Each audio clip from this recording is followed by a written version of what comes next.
नमस्कार, आप देख रहे हैं कमोडिटी कॉल। मैं हूं मनीषा गुप्ता और हमारे साथ जुड़ रही हैं एसएमसी ग्लोबल सिक्योरिटीज की वंदना भारती। वंदना नमस्कार। ट्रंकेटेड वीक है, आगे पीछे दोनों तरफ से ही, लेकिन यूएस का इन्फ्लेशन डेटा बाजार को अभी भी इसका इंतजार है। साथ ही साथ जिस तरह से नियर ऑल टाइम हाईज यहां पर सोने में फिर से बनते हुए नजर आए हैं, इससे ही शुरुआत कर लेते हैं। कैसी देखती हैं आप प्राइसेस? जी मनीषा, यहाँ पे जीडीपी नंबर्स भी पहले से कम इम्प्रूव होके आएंगे और मेरे ख्याल से पॉजिटिव है, लेकिन वीकर एक्सपेक्टेशन है दिस टाइम। तो यहाँ पे गोल्ड में जो खरीदारी है वो बनती जा रही है और जो यूएस ट्रेजरी यील्ड है वहां पे भी गिरावट देखने को मिल रहा है। तो मेरे ख्याल से थोड़ी सी जो बाइंग है वो यहाँ पे रहेगी। 66,500 के करीब एक बाइंग रिकमेंडेशन रहेगी। 66,800 का टारगेट होगा। स्टॉप लॉस यहाँ पे लगाना होगा 66,350 का करीब। लेकिन एक यहाँ पे सलाह ये भी रहेगी, क्योंकि लॉन्ग वीकेंड है, यहाँ पे स्ट्रिक्ट स्टॉप लॉस लगाएं और जब मंडे मार्केट ओपन होगा तो थोड़ी सी वॉलेटिलिटी हमें डेटा बेस्ड यहाँ पे देखने को मिल सकता है। तो मेरे ख्याल से गोल्ड में अपसाइड है, लेकिन यहाँ पे आप कह सकते हैं कि थोड़ा सा लिमिटेड अपसाइड है और 67,000 के करीब एक पॉज हम देख सकते हैं रैली में आता हुआ।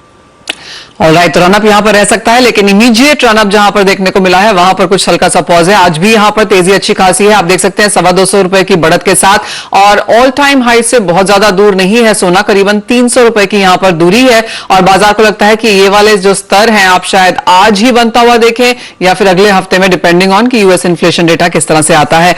वंदना, चांदी कैसे देखेंगे? क्योंकि यहां पर एक लिमिटेड ग्रोथ है, बाजार को लगता है कि इस साल चांदी भी यहां पर काफी स्ट्रॉन्ग रनअप दे सकती है, लेकिन अब तक क्योंकि पहला क्वार्टर यहां पर खत्म हो चुका है और चांदी ने आउट परफॉर्म किया है काफी सारे मेटल्स को, लेकिन यहां से क्या व्यू?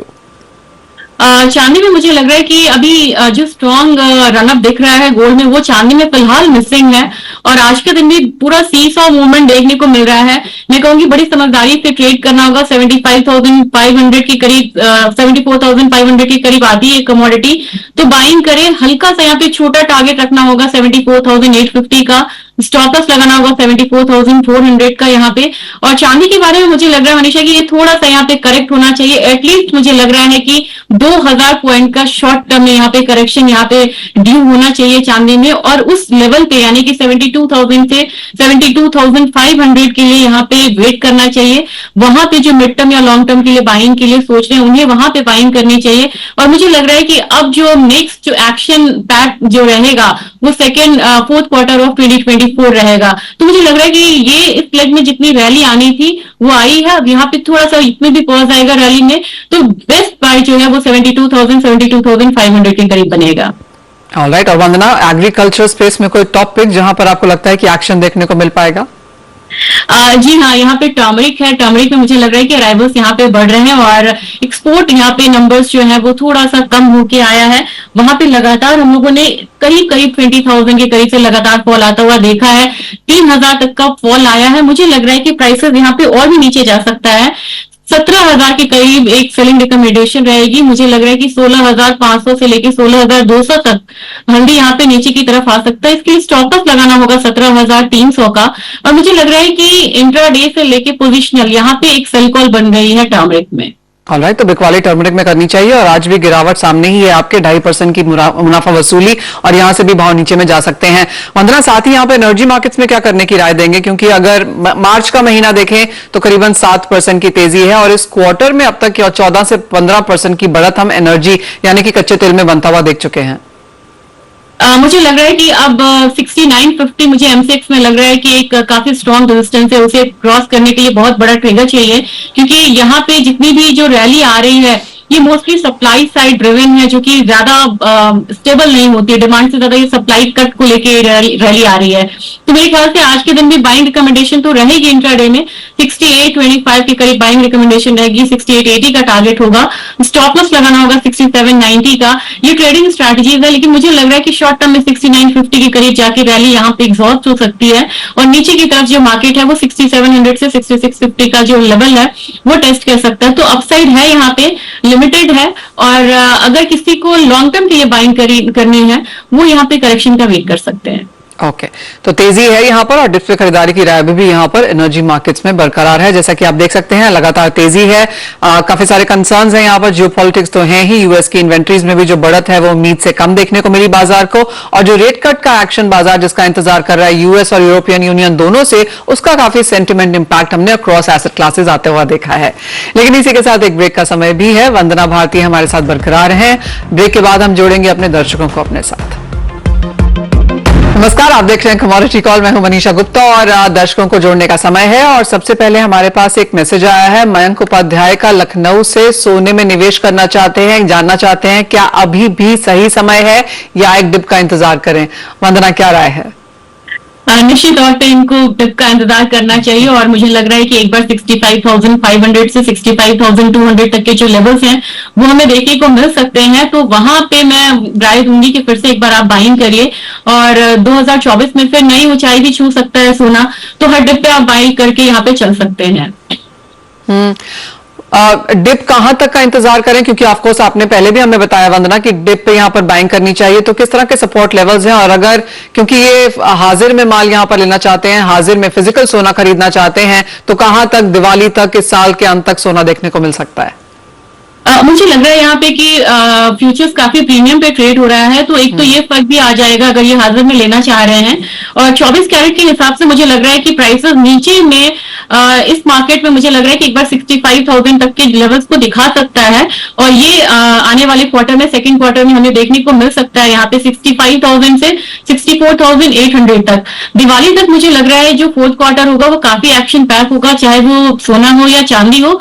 मुझे लग रहा है कि वहां पे प्राइसेस एक बार 68 से 69,000 तक का जो लेवल है वो देख सकता है। हायर साइड हम 70,000 लेके चल सकते हैं, क्योंकि एक बार तो ये फैक्टरिंग हुआ है यहाँ पे कि 3 इंटरेस्ट रेट कट होते हैं और वो जो सेकेंड हाफ वाला टाइम रहेगा जब एक्चुअल में हमें इंटरेस्ट रेट कट देखने को मिल सकता है, तो एक नीज अप रिएक्शन तो मार्केट में आना बाकी है इंटरेस्ट रेट कट का।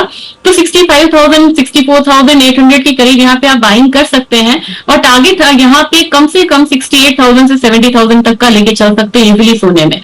वो 6 महीने का चार्ट आपकी स्क्रीन पर है जहां पर 56,000 का लो हमने बनते हुए देखा था 6 महीने पहले और अब 66,000 का हाई है, यानी कि 10,000 रुपए की तेजी हमने पिछले 6 महीने में यहां पर आते हुए देखी है और अपने ऑल टाइम हाईज के बहुत करीब यहां पर सोना एक कांस्टेंट तेजी यहां पर बनती हुई नजर आई है। और जैसे वंदना कह रही है डिप्स का इंतजार यहां पर जरूर करें, लेकिन नए हाई 68-70,000 तक की बातें यहां पर हो रही हैं, तो खरीदारी यहां पर सोने में बरकरार रहनी चाहिए नियर टर्म के हिसाब से।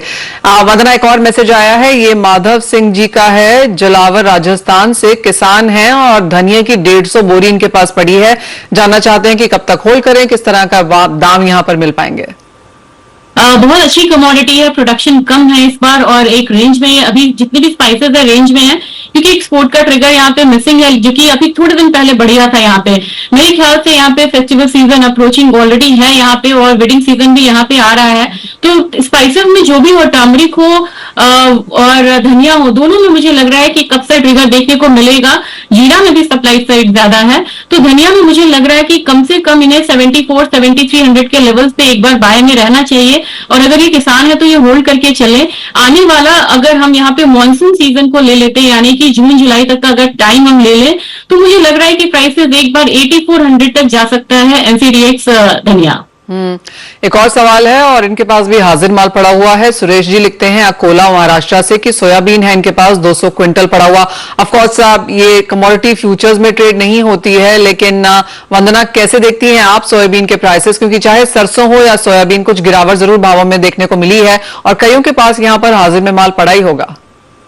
सरसों में मुझे लग रहा है कि अभी तो इसके अराइवल्स का काफी इम्पैक्ट आएगा और अभी प्राइसेस नीचे की तरफ आएगा, लेकिन 1 अप्रैल से अगर थोड़ा सा यहाँ पे लिवाली बढ़ती है मार्केट में तो यहाँ पे लिमिटेड डाउनसाइड हो सकता है सरसों में। लेकिन सोयाबीन में थोड़ी सी एग्जॉस्ट हुई है, यहाँ पे अराइवल्स थोड़ा खत्म हुआ है और वहां पे प्राइस में 4 to 5% गिरावट के बाद स्टेबिलिटी यहाँ पे हो सकती है।